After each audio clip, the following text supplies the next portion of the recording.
शिशिर Paudel Korea return हजुर के छ यो तपाईँको कस्तो कम्पनी हो के हुन्छ होला यहाँ भन्नुहोस् त मलाई पेट कम्पनी हो हजुर यो चाहिँ हाम्रोमा बोतल भन्छ पेट बोतलहरू सबै पेट बोतल भन्छ कति भयो सुरु गर्नु भएको यो हाम्रो सुरु गरेको 6 वर्ष बढी नै भयो 6 वर्ष नै बढी भइसक्यो बढी भयो के छ अनि यसको के छ बजारहरू कस्तो छ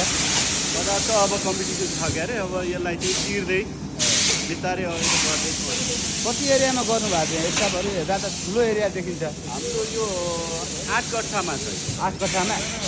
ए के छ अनुभव कस्तो भइरहेछ कोरियाको केही कुराहरू केही युज हुन्छ यहाँ केही छ यही नै युज हुने हो यो तपाईँको हाम्रो दाना आउँछ है हजुर दाना अहिले सकिएछ अहिले आउँदैछ हजुर दाना आउँछ दाना आइसकेपछि यसमा लगेर भरिन्छ भरिसकेपछि यो निकाल्छ यसले ए ओके ठिक छ यो त यसले एकचोटिमा तपाईँको 32वटा निकाल्छ एकचोटिमा 32वटा ए हजुर अनि यो निकाल्छ यो निकालिसकेपछि त्यही किसिमको हिट दिएर हामी ब्लो गर्छौँ ए ओके अनि यसको डाई पनि फरक फरक हुन्छ डाई अनुसार त्यसको के यो बोतलहरू पनि बन्ने हो हो बोतलै पनि बोतलहरू है यसकोबाट बोतल बन्ने काम भइरहेछ यहाँ काम भइरहेछ